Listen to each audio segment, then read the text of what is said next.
दूसरा संघ के कार्यकर्ता मैदान में उतर गए हैं और उन्होंने हवन किया है और हवन सामग्री के धुएं से वो कह रहे हैं कोरोना महामारी से समाप्त हो जाए। लोग डॉक्टरों की जगह पे जाने की जगह पे हवन करेंगे और गोमूत्र पीने लगेंगे। सरकार को इनके ऊपर तुरंत लगाम लगानी चाहिए। अगर आप ये लगाम नहीं लगाएंगे तो मेरी नॉलेज में आया कि कुछ गाँवों में हवन और यज्ञ शुरू हो गए और वहीं पे 20-25 लोग इकट्ठे होकर अगर हवन करने लगेंगे तब तो ये कोरोना बहुत ज़्यादा फैलेगा। तो इसलिए इन मुद्दों से ध्यान भटकाने के लिए ये कोशिशें बहुत ज़्यादा सोशल मीडिया पर की जा रही है, जिसमें बहुत सारे नौजवान साथी, बहुत सारे लोग आपस में लड़ने की कोशिश कर रहे हैं। ये लड़ने की कोशिश ना करें। केंद्र सरकार की नाकामी को छुपाने के लिए ये सब एजेंडे किए जा रहे हैं। नमस्कार साथियों, मैं प्रबल प्रताप शाही आपका साथी। आज मैं दो बिंदुओं पर आपसे बात करना चाहता हूँ।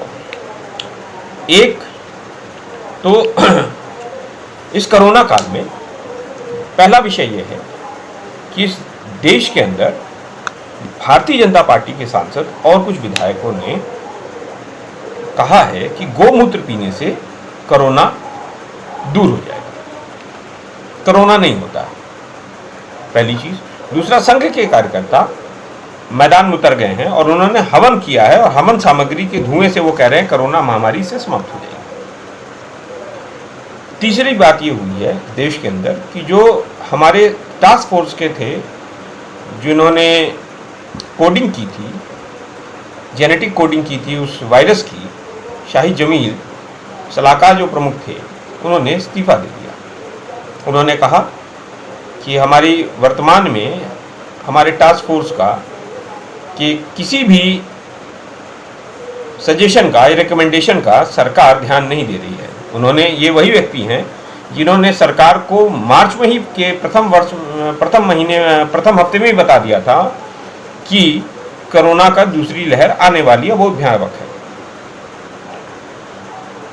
अगर इस तरह की बातें, गोमूत्र, हवन सामग्री, धुएं से सैनिटाइजेशन हो जाए या कोरोना कम हो जाए तो ये हमारे देश के अंदर, क्योंकि हमारा देश गांवों का देश है, 70% आबादी अभी भी गांव में रहती है और इस समय कोरोना गांव में फैल गया है।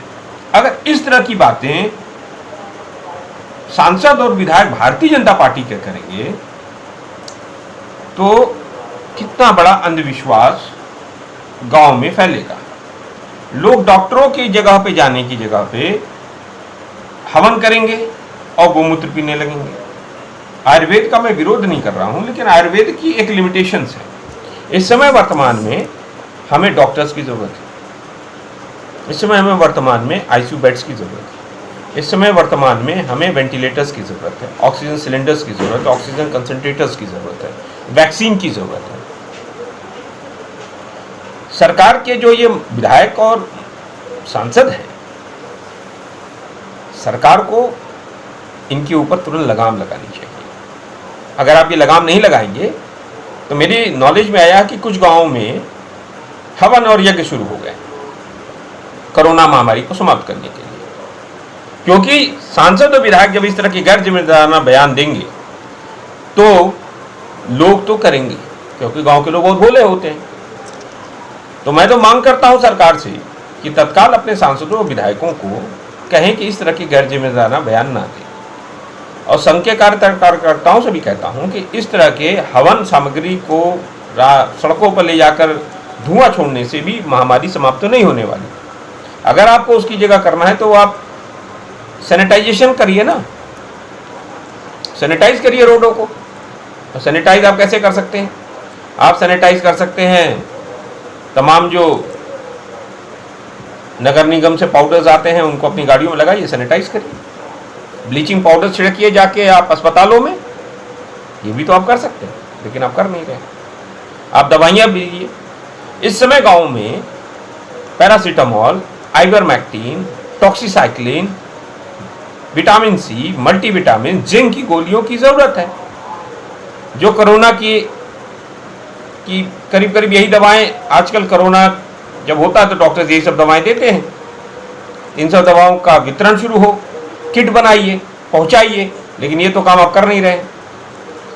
तो सवाल ये है कि सरकार इस तरह की गैर जिम्मेदार बयान करने वाले लोगों पर पहले लगाम लगाए, और इस तरह के जो हवन करने की कोई लिए प्रेरित करने वाले लोग, क्योंकि हवन जब होगा तो 10, 15, 20 लोग बैठेंगे तब हवन होगा, तो एक जगह इकट्ठा होने ना होने की भी गाइडलाइंस है कि दूरी बनाइए, और वहीं पे 20-25 लोग इकट्ठे होकर अगर हवन करने लगेंगे तब तो ये कोरोना बहुत ज़्यादा फैलेगा। तो ये पहली चीज़। दूसरी चीज़, एक इजराइल और फिलिस्तीन के विषय में एक बहुत बड़ा कैंपेन चल रहा है सोशल मीडिया पे, मैं इसके प्रति भी आपको आगाह करना चाहता हूँ। ये युद्ध हो रहा है इजराइल और फिलिस्तीन के विषय में, और भारत का जो स्टैंड है, सरकार कोई भी रहे, उसका स्टैंड ये है कि इजराइल और फिलिस्तीन में बातचीत से ही सुलझे मामला। और जो ये लोग, कुछ लोग कहते हैं आई स्टैंड विद इजराइल, कोई कहता है आई स्टैंड विद फिलिस्तीन, मैं इन लोगों को बता देता हूँ, ये जो शुरुआत हुई है आई स्टैंड विद फिलिस्तीन, आई स्टैंड विद इजराइल, वो शुरुआत करवाया भी है, इसके अगर मूल में जाएंगे तो ये कहीं ना कहीं आईटी सेल के द्वारा फर्जी ये अकाउंट्स बनाकर ये कोशिश की गई है। ये कोशिश इसलिए की जा रही है क्योंकि इस देश के अंदर हिंदू मुसलमान का मुद्दा इस समय समाप्त हो गया है, बंटवारा नहीं हो पा रहा, और जनता इकट्ठे होकर वर्तमान सरकार से, खासकर केंद्र सरकार जिसके प्रधानमंत्री नरेंद्र मोदी जी, उनसे ऑक्सीजन सिलेंडर मांग रही है, उनसे वैक्सीन मांग रही है, उनसे आईसीयू बेड मांग रही है, उनसे वेंटिलेटर्स मांग रही है, उनसे एम्बुलेंस मांग रही है, जो वो देने में नाकाम है। तो इसलिए इन मुद्दों से ध्यान भटकाने के लिए ये कोशिशें बहुत ज़्यादा सोशल मीडिया पर की जा रही है, जिसमें बहुत सारे नौजवान साथी, बहुत सारे लोग आपस में लड़ने की कोशिश कर रहे हैं। ये लड़ने की कोशिश ना करें। और जहाँ तक मैं आपको बताऊं, सऊदी अरेबिया हो, बहरीन हो, कतर हो, कुवैत हो, इन्होंने हिंदुस्तान को ऑक्सीजन प्रोवाइड कराए हैं, ऑक्सीजन कंसंट्रेटर दिए हैं काफ़ी संख्या में, और भी बहुत सारे मदद हमें अरब देशों से भी आई है। इजराइल ने भी दी होगी, मैं ये नहीं डिनाई कर रहा कि इजराइल ने नहीं दी होगी, उन्होंने भी दी। लेकिन हमारे देश का स्टैंड जो है, भारत की जो सरकार है, जो भारत, उसकी विदेश नीति का यही है कि इजराइल और फिलिस्तीन में हिंसा का दौर समाप्त हो, शांतिपूर्वक तरीके से आपस में सुलझाए मामले। इसलिए आप लोग इस प्रोपेगेंडा वॉर के बीच में ना फंसकर आपसी जो एकता है, जो बनी हुई है, उस एकता को तोड़ने के प्रयास को सफल न होने दे, इस कुचक्र को सफल न होने दे, क्योंकि यह कुचक्र इसलिए रचा गया है क्योंकि हमारे देश के प्रधानमंत्री के द्वारा जो कुप्रबंधन किया गया है, क्योंकि वो ऑक्सीजन की सप्लाई समय पर नहीं दे पाए, ऑक्सीजन के प्लांट सही समय पर उन्होंने नहीं लगाए, जबकि उनको स्टैंडिंग कमेटी ने पहले ही बता दिया था, संसदीय दल की पार्लियामेंट्री स्टैंडिंग कमेटी ने पहले ही बता दिया था अक्टूबर 2020 और नवंबर 2020 में कि ऑक्सीजन के प्लांट्स लगाने, क्योंकि ऑक्सीजन की किल्लत हमारे देश में। उन्होंने मैंने फिर पहले भी जिक्र कर दिया कि शाही जमील ने, जो सरकार के टास्क फोर्स के बड़े सलाहकार थे, प्रमुख सलाहकार, उन्होंने पहले ही बताया था कि सेकेंड वेव आने वाली है, दूसरी लहर आने वाली है, उस पर भी सरकार ने ध्यान नहीं दिया, और वो बंगाल चले गए चुनाव लड़ाने। तो इनकी नाकामी, प्रदेश और राज्य और केंद्र सरकार की नाकामी को छुपाने के लिए ये सब एजेंडे किए जा रहे हैं। इन सब एजेंडों से, इन प्रोपेगेंडा से आपको बचने की जरूरत है।